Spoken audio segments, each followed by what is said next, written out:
তোমরা যে অসভ্যতামোটা করো ইন্টারনেটে এসে, এই অসভ্যতামোটা করা বন্ধ করো। বন্ধুরা চলুন মিমি চক্রবর্তী এই বিষয়টি কি চোখে নিচ্ছেন। মিমি চক্রবর্তী বলছেন, চক্রবর্তী খুবই আলোচনার মুখে পড়ে গেছে। এর আগে আলোচনা যত হবে ততই তো খেলা জমবে।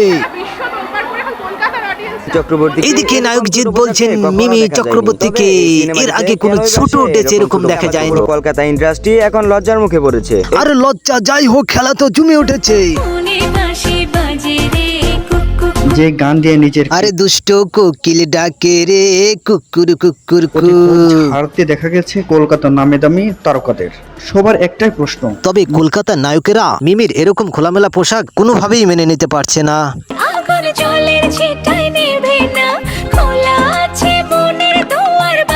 কোন পোশাক পরতে তাকে কেউ বাধ্য করেছে এমন প্রশ্নে তিনি বলেন সে এরকম পোশাক পরেই ড্যান্স করতে পছন্দ করে। বন্ধুরা এবার চলুন সাকিব ভাই হাফ ডজন নায়িকা নিয়ে কি করছে। এদিকে নায়কদেব এই ডান্সের কাটিং ফিটিং কি যেন বোঝাতে চাচ্ছে। এই ছবিটি এতই তুফান হয়েছে যে আলোচনা শেষ হতেই চাচ্ছে না।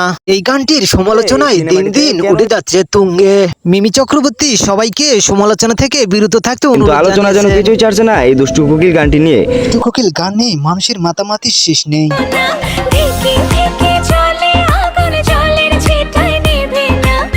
বড় কথা হচ্ছে এই অ্যাটিটিউড কেউই দেখাতে পারবে না বাংলাদেশে, আমি চ্যালেঞ্জ দিয়ে বললাম। সৃষ্টি লাগে, অ্যাকশন, স্পিড সব লাগে। প্রথমত হচ্ছে আমি খুব প্রাউড।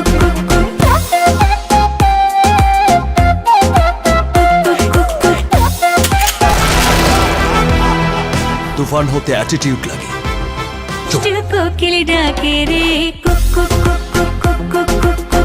সর্বশেষ কথা, ভিডিওটি ভালো লাগলে সাবস্ক্রাইব করো।